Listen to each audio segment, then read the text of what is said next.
official votes. Wow, that guy from an official voter. That's creepy. We can't use that. I was trying to make it like prestigious. You got a T-shirt on.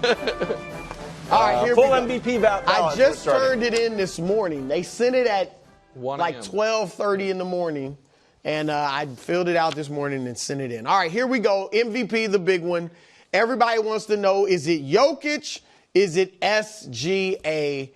I am going with Shai Gilgeous-Alexander. Congratulations. Job, I think you're going to win your first MVP. Here's the deal. We know Jokic had a phenomenal year, triple-double, average a triple-double, third player ever joining Oscar and Russ.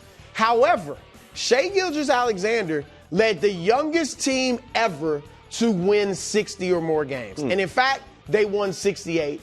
18 more than Jokic and his championship-level roster. And I know none of us have them winning the championship, but Aaron Gordon's got a title. MPJ got a title. Jamal Murray's got a title. The head coach who was just fired because the team was apparently underachieving had a title. So all that experience, and Shai had a bunch of young boys. Secondly, Shai plays all league level defense. All right, so there's that. He is a great defender. All right. Thirdly, he led the league, and you guys have heard this, I'm sure, in 20-point, 30-point, 40-point, and 50-point games this season. That's good. And he broke the NBA record. This is amazing. 72 straight games with 20 or more points. That's a record. And when you think about Wilt and Jordan and some of these guys, Elgin Baylor, who was a huge scorer, like especially in the 60s when the numbers were astronomical, that is incredibly impressive. But here's the other thing. He is only the third guard ever to average at least 32 points a game and do it on 50% shooting. Michael Jordan did it 3 times. George Gervin did it twice. So it's only been done 5 times. He's the sixth time it's been done. He's the third player ever to do it. So when you score that much and you're that efficient, it's huge. So for those reasons, I went with Shai. Great call. Just to echo it, with no disrespect to Joker, I think it's a no-brainer. I think that it might be close. I think it'll be Shai, but it's just been momentum, obviously. I know that Joker this year was 30, 12, and 10 for a 50-win team with bad defense. A player last year was 34, 9, and 10 on a 50-win team with bad defense. He got 4 votes. Yep. And there wasn't a 68-win scoring champion that year. And so I agree with you, Brou. Go ahead. We got Jokic, obviously, at number 2. Some say best season ever by a non-MVP winner. Yes. There have been some great ones, but we got Jokic at number 2. This one interesting, too, Nick, at number 3. And we talked about it last year. Would it be Giannis or Tatum? Obviously, I'm going with Giannis. I think Giannis surpassed him at the end of the season. I agree. In games that mattered, meaningful games, averaged 32 points, 12 rebounds, and 10 assists, 10 or 11 assists. So he was averaging a triple-double. And Giannis, Dame obviously went out, so I went with Giannis. At 4th, I've got Jason Tatum. All right, led the Celtics in points, rebounds, and assists. Once again, he did that last year during the playoffs. He's had a big year. And then this is another interesting one. Who's at 5? A lot of candidates: LeBron, Anthony Edwards, Cade Cunningham, maybe a few others. I went with Cade Cunningham. Wow. And here's why. I know they went from 14 wins a year ago to 44. That is a huge jump. 30 more wins. His second best player, Jaden Ivey, who was averaging 17 points a game, went down after about 30 games. And then Cade led them to a 29-20 record without his second best player. His second best player was Malik Beasley, a reserve. All right, so I just felt like, and he does play solid defense. I'm not saying he's a phenomenal defender, but he's a solid defender. He puts forth effort on that side of the floor. Big with assists, 9 a game, almost 27 points. He is a future superstar. So I put Cade on there for his value to that team. So you and I were talking before the show. I thought that Ant, Donovan, LeBron, and Cade were legitimate candidates for that final spot. And I don't think, I'm not sure how yours is going to go, I don't think your 1 through 5 MVP ballot has to be your first team All-NBA 5 guys, because they're not the exact same qualifications. So I just want to ask you, how close did LeBron come to getting that 5th place spot? I'm going to show you the numbers. They both played 70 games. LeBron, obviously, they won more. Cade scored more. LeBron rebounded more. Cade had slightly more assists. LeBron was more efficient. This was a factor in my voting. Okay. And I know it's LeBron's team. There's no question about that. He wasn't the best player on the team. Like AD, I think LeBron is obviously the leader, inspirational leader, and it's close. But AD, I think, was their best player before the trade, and Luka is their best player now. So that was a factor for me with the MVP. So that's fair. All NBA teams, bro. All right, let's go with the first team. The 4 guys were obvious. Yeah. Shea, Jokic, Giannis, and Tatum. 5th, I got Ant. Okay, Ant Edwards. so you did change. Yeah, I like you, I have that philosophy of, MVP value. You can play with that 5th person on the ballot, but obviously Cade was valuable to his team. Ant, though, great. I think he's a better defender than Cade. He is a very good all-league caliber defender. 27 points, led the league in three-pointers made. And I know, look, I feel like he's shooting too many threes because he's so explosive getting to the basket and in the mid-range. But he's a good three. He's shot the same great percentage three-point as Steph, shooter. I think, this year. He's right, but a tick like 39.5%, a tick below 40%. So he's a phenomenal player. So yeah. So before you go on to your second team, because I'm sure this guy will be second team. But so I don't have a ballot. Since 1996, I have not had a ballot. Even when I worked for the New York Times, I didn't have a ballot. But on my fake MVP, we had the same exact 1 through 4. I had LeBron instead of Cade. On this one, we have the same first 4. I had Donovan instead of Ant. How close did Donovan, on the strength of the team won 64 games, come to getting that spot? Honestly, I mean, not that like, close? Yeah, it wasn't that close. Because Donovan, and there's been a lot of talk about, well, he gave up shots, and I've even said it, he gave up shots to help the team. He gave up 1 shot a game. Last year averaged 19, this year 18. What happened is really his shooting percentage dropped from 46 to 44. His assists went down. So it's not like he was passing more. He had 6 assists last year, 5 assists this year. Steals went down.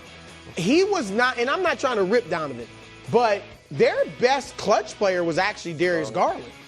And so Donovan had some clutch moments, but Garland was better in the clutch. So he wasn't their best defensive player either. That's Evan Mobley, and then you got Jared Allen. So he'll be, like you said, he's going to be on this second team. So I'm not nothing against Donovan.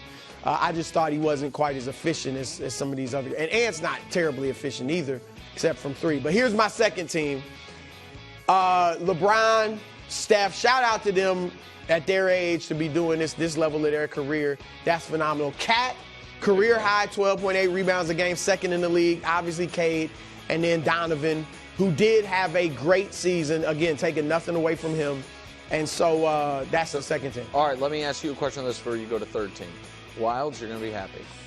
So again, my fake ballot, LeBron, Cade, and Steph, we had the same. I obviously had Ant in place of Donovan because I had Donovan on first team. But I also had Cat on my third team because my second team big man was Şengün. Wow. Because I didn't think any other Rocket had even a real argument for All-NBA. I thought Amen Thompson's argument for other awards, Jalen Green had a nice season, and they are the 2 seed in the West. So how much did Şengün, how did he come into play for you much at all for some? I think Cat is just a better player. Obviously, he scores more, he rebounds more, he's more efficient. He shot 42% from 3. But Şengün, I love Şengün. I agree, I think he's their best player. At times, Jalen will lead it. Jalen actually is their leading scorer. And Amen Thompson's their best defender. But Şengün is kind of like that glue. And these international guys, Şengün, some people, you don't like it. And I don't call him this, but some people refer to him as like a baby Jokic or something. Yeah. But you watch him, Jokic, Sabonis, they play all those guys are like point centers, you know? And so he's their main playmaker. So he'll be on.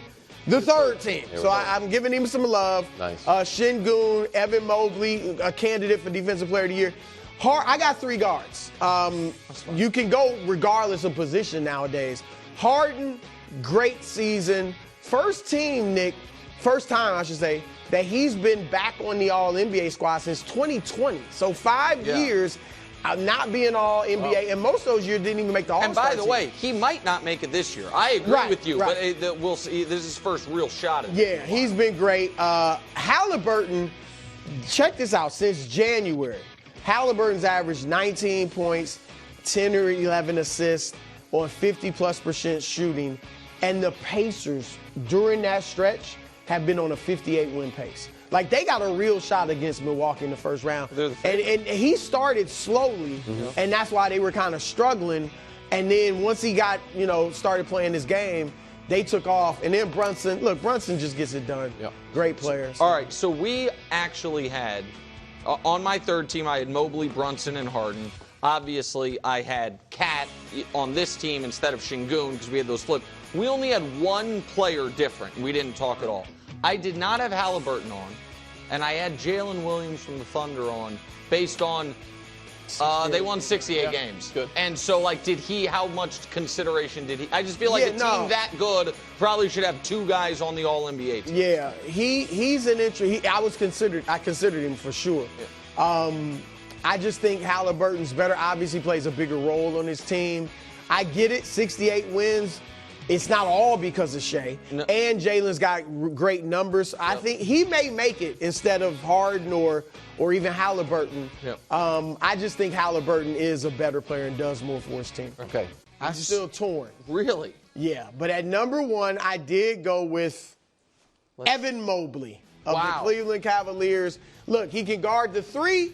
He can protect the rim. He can guard all spots in between. And he gives you 18 and 9. I know that doesn't really count for the Defensive Player of the Year, but rebounding is a part of defense. So he's great, and he's the anchor of one of the best defenses in the league. So I went with Mobley, and this is where I'm torn, Dyson Daniels.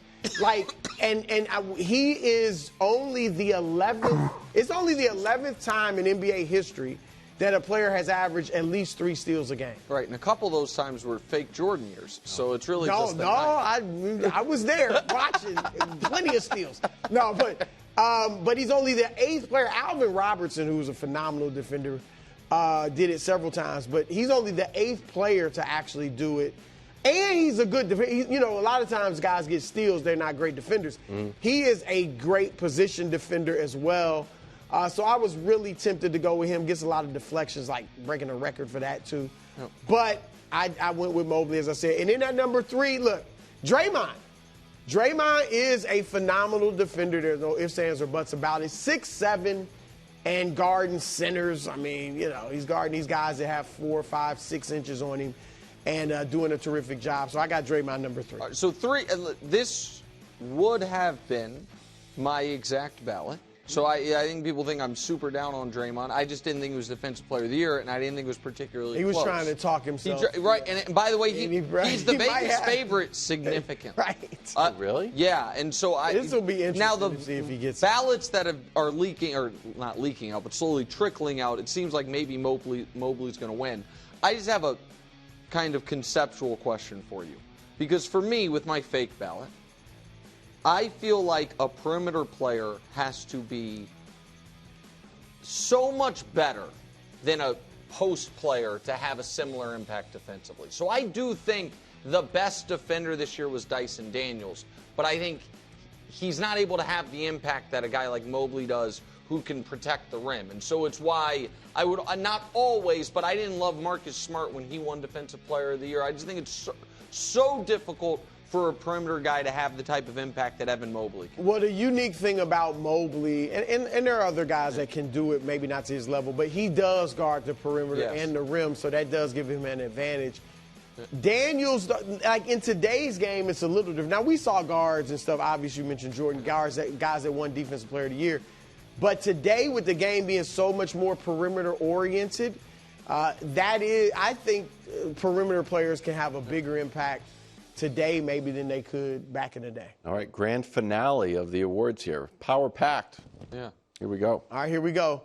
Coach of the year, this was another tough one. I did go with, so he's not here, Kenny Atkinson. Yep. JB Bickerstaff, I mentioned earlier the Pistons jumped 30 wins from last year and without their second best player, Jaden Ivey, for much of the season.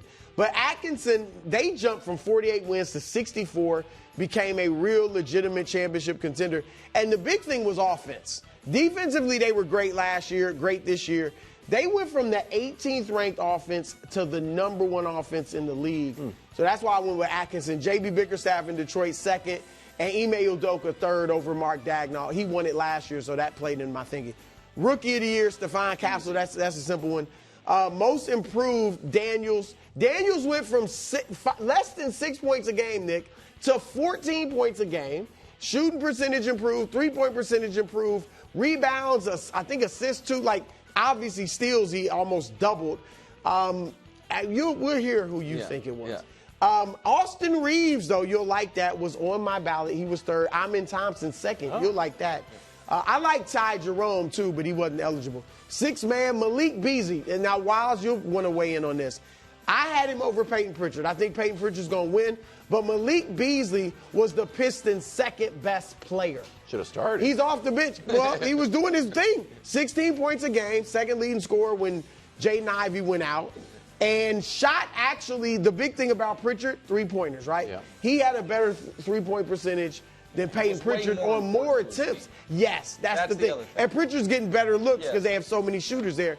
And clutch, we talked about it last week, Jalen Brunson. All right, so I, in my fake ballot, had the same sixth man and the same rookie. For coach, I had Udoka. For clutch, I had Bron. But for most improved, can we put a little respect on Ivica Zubac, who went from 11 points a game to 17, from 9 rebounds 16. a game to 13, doubled his assists. What, Brou? You're rounding up. Well, if it's more than 0.5. What was it, 12? It's 16 and 12. He went from 10.8 points to 16.8. He went from, I think, 9.54 rebounds to 12.8, did double his assists, and was awesome on defense, and his team was excellent, and late blooming most improved, decade into his career. Well, that's the thing. He's been a good player. Yeah, but now he's an excellent. He might make All-NBA. Excellent, strong. He's fringe All-NBA. He did. Maybe this will help you, make you feel better. He was on my second team all defense. That doesn't make me feel better at all. Thanks for watching. Subscribe here to get more from the show and to check out clips from other shows on FS1.